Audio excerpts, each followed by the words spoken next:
নামাজ হলো 5 প্রকার। নামাজি হলো 5 প্রকার। কত প্রকার?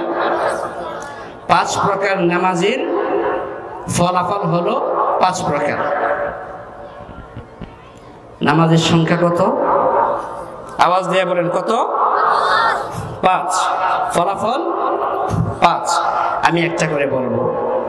আমি সিরিয়াল ভাবে 1 2 3 4 5 পর্যন্ত বলবো। এরপর আপনি টের পাবেন আপনি কত নম্বরে আছেন। আমি সংখ্যা বলবো, যারা এসছেন বসছেন আলোচনা শুনছেন, আপনি টের পাবেন কত নম্বরে আছেন, আপনি উপলব্ধি করবেন কত নম্বরে আছেন। এরপরে আপনি সিদ্ধান্ত নেবেন নম্বর পরিবর্তন করার দরকার আছে কিনা। 1 নম্বর নামাজের পরিচয় হলো 1 ওয়াক্ত পড়লে আরেক ওয়াক্ত পড়ে না। ফজর পড়লে জোহর পড়ে না, জোহর পড়লে আসর পড়ে না, আসর পড়লে মাগরিব পড়ে না, মাগরিব পড়লে ইশা পড়ে না। জোহর পড়লো, মাগরিব পড়লো, জোহর পড়লো, ফজর পড়লো, আসর পড়লো, মাগরিব পড়লো, ইশা পড়লো, ফজর পড়ে না। 1 ওয়াক্ত পড়লে আরেক ওয়াক্ত পড়ে না। শনিবারে পড়লে রবিবারে পড়ে না, রবিবার পড়লো, মঙ্গলবার পড়লো, সোমবার পড়লো, বুধবার পড়লো, বৃহস্পতিবার পড়ে না। এই হলো 1 নম্বর নামাজের পরিচয়। 1 ওয়াক্ত পড়লে আরেক ওয়াক্ত ছেড়ে দেয়। দোস্ত যে ওয়াক্তের নামাজ সে পড়লো না, এই ওয়াক্তের কারণে নামাজকে কাজা করার কারণে সে জাহান্নামে যাবে। কোথায় যাবে? জাহান্নামে। 2 নম্বর নামাজের পরিচয় হলো 5 ওয়াক্ত নামাজ যথা সময়ে পড়ে। জোহরের সময় জোহরের নামাজ, আসরের সময় আসরের নামাজ, মাগরিবের সময় মাগরিবের নামাজ, ইশারের সময় ইশারের নামাজ, ফজরের সময় ফজরের নামাজ। 5 ওয়াক্ত নামাজ যথা সময়ে পড়ে, কিন্তু নামাজের মধ্যে মনটা থাকে না, মনটাকে ধরে রাখার চেষ্টাও করে না। এই নামাজের নামাজ হলো উদাসীনতার নামাজ, অবহেলার নামাজ। এই নামাজেও হাসরের ময়দানে শাস্তি ভোগ করবে। এই নামাজের সম্পর্কে আল্লাহ পাক বলেন, আপনারা সবাই আমার সাথে পড়বেন, আরাআইতাল্লাযী ইউকাযযিবু বিদ্দীন ফাযালিকাল্লাযী ইয়াদউল ইয়াতীম ওয়া লা ইয়াহুদ্দু আলা তুআমিল মিসকিন ফাওয়াইলুল লিল মুসাল্লিন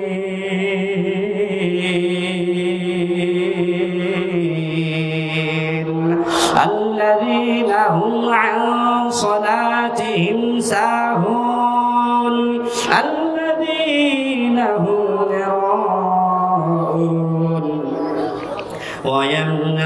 ويمنعون الماعون فويل للمصلين। ওই সমস্ত নামাজি ব্যক্তির জন্য ওয়াইল, ধ্বংস, জাহান্নাম। আল্লাযীনা হুম আন সালাতিহিম সাহুন, যারা নামাজের মধ্যে কি করে? অলসতা করে, উদাসীনভাবে নামাজ আদায় করে। কে বুঝলাম? 1 নম্বর নামাজের পরিচয় জানলাম, তার ফলাফল জানলাম। 2 নম্বর নামাজের পরিচয় জানলাম, তার ফলাফল জানলাম। 1 নম্বর নামাজের ফলাফল হলো জাহান্নাম। 2 নম্বর নামাজের ফলাফল হলো জাহান্নাম।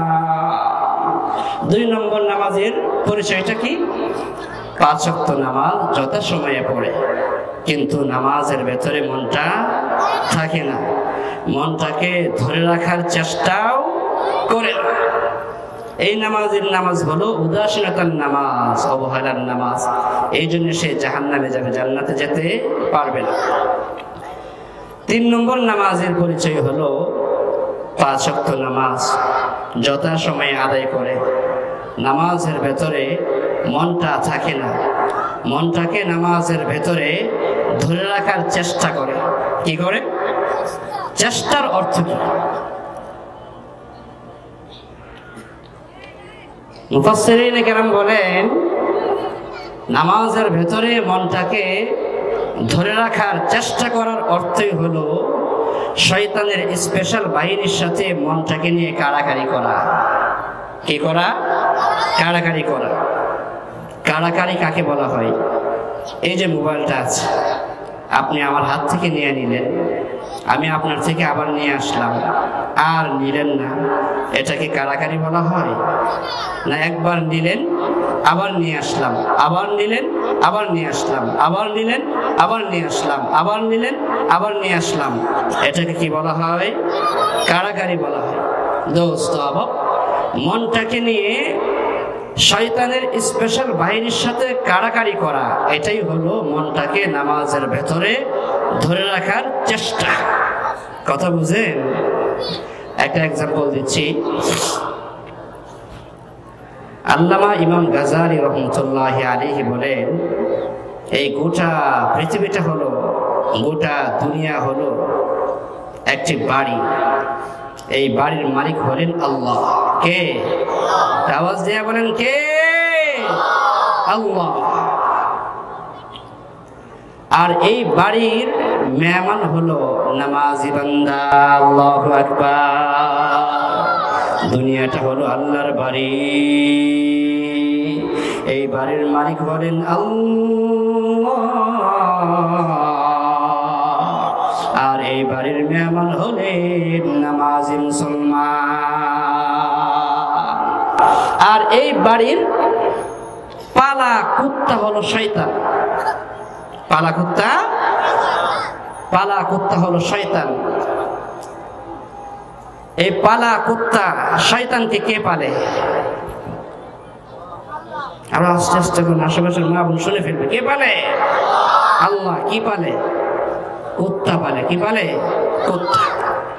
দোস্ত আবাব, দুনিয়ার জীবনে যদি কারো বাড়িতে একজন মেহমান আসে, মেজবানের বাসায় মেহমান আসে, এমত অবস্থায় তার বাসায় যদি কুকুর থাকে, মেহমানকে দেখার সাথে সাথে কুকুর গেউ গেউ করে। কথা বলেন ঠিক কিনা? এমত অবস্থায় মেহমান কি করবেন? মেহমান কি কুকুরের সাথে লড়াই করবে?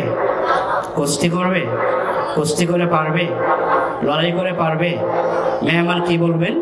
মেজবানকে বলবেন, ও ভাই অথবা মামা অথবা চাচা অথবা ভাই, তোমার কুত্তা সামলাও, তোমার কুত্তা সামলাও। তোমার কুত্তা যে কোনো মুহূর্তে যে কোনো সময় আমার উপর আক্রমণ করতে পারে। আমি তো তোমার বাসার মেহমান হয়েছি, তোমার বাড়ির মেহমান হয়েছি, তোমার কুকুরকে তুমি সামলাও। কথা বলেন ঠিক কিনা? নাকি কুস্তি করবে, লড়াই করবে? পারবে? কুকুরের সাথে কুস্তি করে পারবেন না। দোস্ত আবাব, নামাজ শুরু করা হয় কি দিয়ে? আল্লাহু আকবার বললেন, এরপর সানা, এরপর কি পড়া হয়? বলেন, কি পড়া হয়? কি পড়া হয়? একজন বলছেন, আউযু বিল্লাহি মিনাশ শাইতানির রাজীম, বিসমিল্লাহির রাহমানির রাহিম। আউযু বিল্লাহি মিনাশ শাইতানির রাজীম বলে আল্লাহ পাকের দরবারে আপনি একটি অ্যাপ্লিকেশন দিয়েছেন, দরখাস্ত দিয়েছেন, আল্লাহ আমি তোমার খাস কামরায় ঢুকছি। তোমার পালা কুত্তা যে কোনো মুহূর্তে যে কোনো সময় আমার অন্তরে আক্রমণ করে আমার নামাজকে বিনষ্ট করতে পারে, আমার নামাজকে নষ্ট করতে পারে, নামাজের ফলাফলকে নষ্ট করতে পারে। ও আল্লাহ, আমি তোমার পালা কুত্তা শয়তানের সাথে লড়াই করে পারবো না, কুস্তি করে পারবো না। আল্লাহ তুমি তোমার কুত্তাকে সামলাও, তোমার কুত্তা যেন আমাকে আক্রমণ না করে। কথা বুঝেন? বুঝেন? হ্যাঁ, তো আল্লাহ পাকের দরবারে অ্যাপ্লিকেশন দেওয়া কেন? যেন শয়তানের স্পেশাল বাহিনী আমার অন্তরে আক্রমণ করে আমার নামাজের ফলকে, ভালো ফলকে নষ্ট করতে না পারে। এবার বুঝতে পেরেছেন চেষ্টা কাকে বলা হয়? চেষ্টার অর্থই হলো শয়তানের স্পেশাল বাহিনীর সাথে কি করা? মনটাকে নিয়ে কাড়াকাড়ি করা। কেমনে কাড়াকাড়ি করবেন? আপনার মন চলে গিয়েছে দোকানে, আপনি নামাজ থইয়া দৌড় শুরু করবেন নাকি? কথা বলেন। এই যে চেষ্টা করা, চেষ্টা আপনার ইচ্ছাই করলে হবে না, কোরআন ও হাদিসের বর্ণিত পদ্ধতি অনুযায়ী আপনাকে চেষ্টা করতে হবে। কথা বলেন ঠিক কিনা? আপনার মনটা নিয়ে গেল সাংসারিক কাজে, আপনি নামাজ রেখে দৌড় শুরু করবেন ওখান থেকে নিয়ে আসার জন্য? না।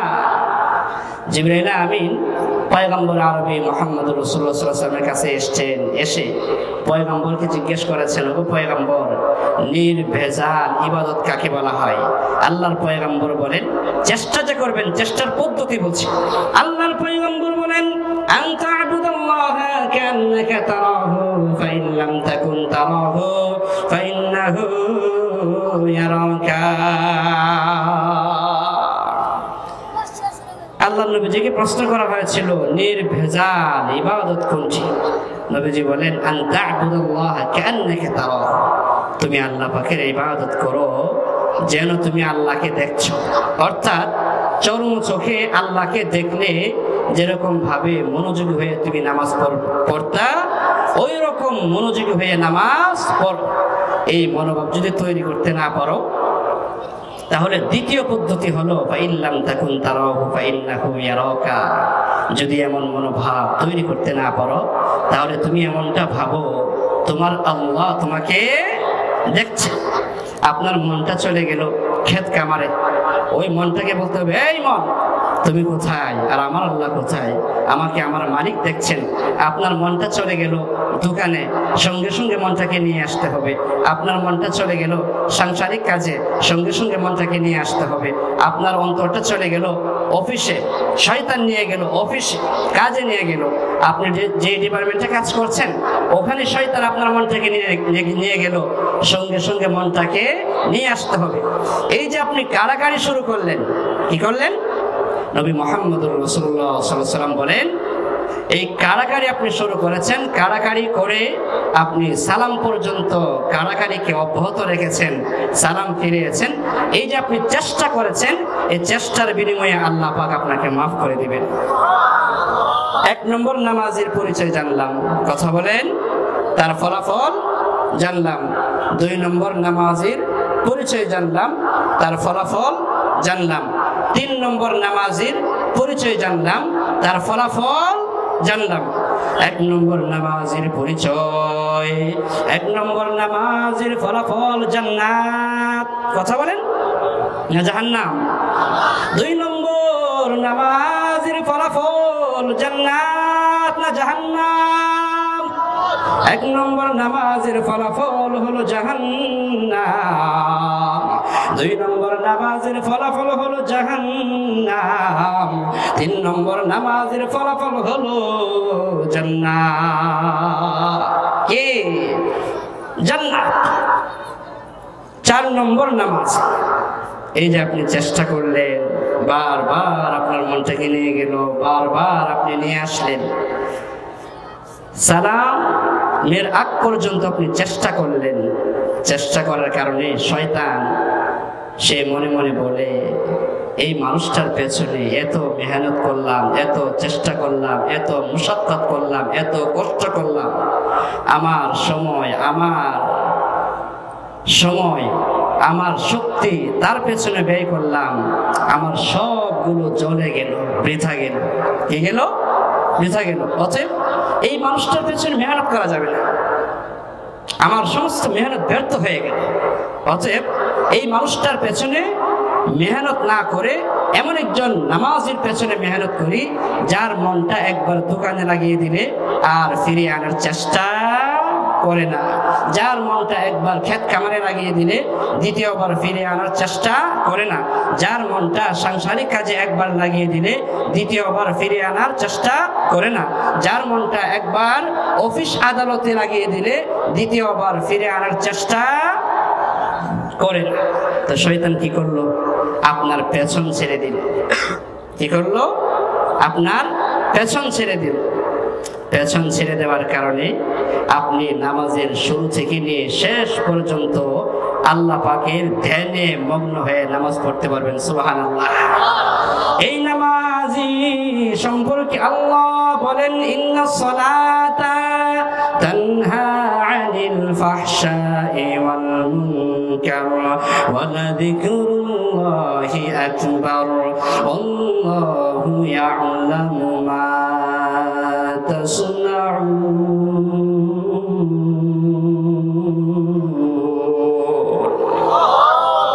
কত নম্বর নামাজি?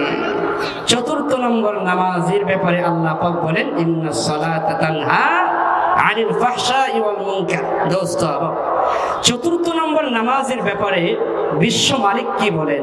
চতুর্থ নম্বর নামাজের ব্যাপারে বিশ্ব নবী মুহাম্মদুর রাসূলুল্লাহ সাল্লাল্লাহু আলাইহি ওয়াসাল্লাম কি বলেছেন?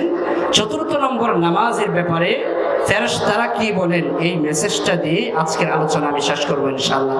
শুনতে রাজি আছেন সবাই? চতুর্থ নম্বর নামাজের ব্যাপারে আল্লাহ বলেন, ইন্নাস সালাতা তানহা আনিল ফাহশাই ওয়াল মুনকার ওয়া লাযিকরুল্লাহি আকবার। ইন্নাস সালাতা তানহা আনিল ফাহশাই ওয়াল মুনকার। আল্লাহ পাক বলেন, চতুর্থ নম্বর নামাজ তাকে সর্বপ্রকার গুনাহ থেকে বাঁচিয়ে রাখবে। সুবহানাল্লাহ। কত নম্বর? চতুর্থ নম্বর নামাজের ব্যাপারে আল্লাহ বলছেন, সমস্ত বেহায়াপনা বেলেল্লাপনা কাজ থেকে সে বিরত থাকবে, নামাজ তাকে বিরত রাখবে। দোস্ত আবাব, তো আল্লাহ পাক বলছেন নামাজ সমস্ত বেহায়াপনা বেলেল্লাপনা কাজ থেকে বিরত রাখবে। এখন আমরা দেখি নামাজও পড়ে সুদ খায়। কথা বলেন, আস্তে বললে হবে না, জোরে বলেন। নামাজও পড়ে আবার কি খায়? সুদ খায়। কই, নামাজ তো সুদ থেকে বিরত রাখলো না। নামাজও পড়ে মোটা অঙ্কের ঘুষ খায়। কথা বলেন ঠিক কিনা? নামাজ পড়ে মিথ্যা কথা বলে, নামাজ পড়ে আলেমদেরকে গালিগালাজ করে। কথা বলেন ঠিক কিনা? নামাজ পড়ে ইসলামের বিরুদ্ধে কথা বলে, নামাজ পড়ে মাদ্রাসার বিরুদ্ধে কথা বলে, নামাজ পড়ে মসজিদের বিরুদ্ধে কথা বলে। কথা বলেন ঠিক কিনা? কারণটা কি? দোস্ত, সে চতুর্থ নম্বর নামাজি নয়। কি নয়? চতুর্থ নম্বর নামাজি নয়। সে হয়তো 1 নম্বর নামাজি, আর না হয় 2 নম্বর নামাজি। সে চতুর্থ নম্বর নামাজি নয়। চতুর্থ নম্বর নামাজি নয়, সে কি খায়? সুদ খায়। সুদ খায় কারা? চতুর্থ নম্বর নামাজি নয় যারা। ঠিক কিনা? ঘুষ খায় কারা? চতুর্থ নম্বর নামাজি নয় যারা। ঠিক কিনা? মিথ্যা কথা বলে কারা? চতুর্থ নম্বর নামাজি নয় যারা। জিনা করে কারা? চতুর্থ নম্বর নামাজি নয় যারা। ইসলামকে গালি দেয় কারা? চতুর্থ নম্বর নামাজি নয় যারা। ঠিক কিনা? আলেম ওলামা আমাদেরকে গালি দেয় কারা? চতুর্থ নম্বর নামাজি নয় যারা। ঠিক কিনা?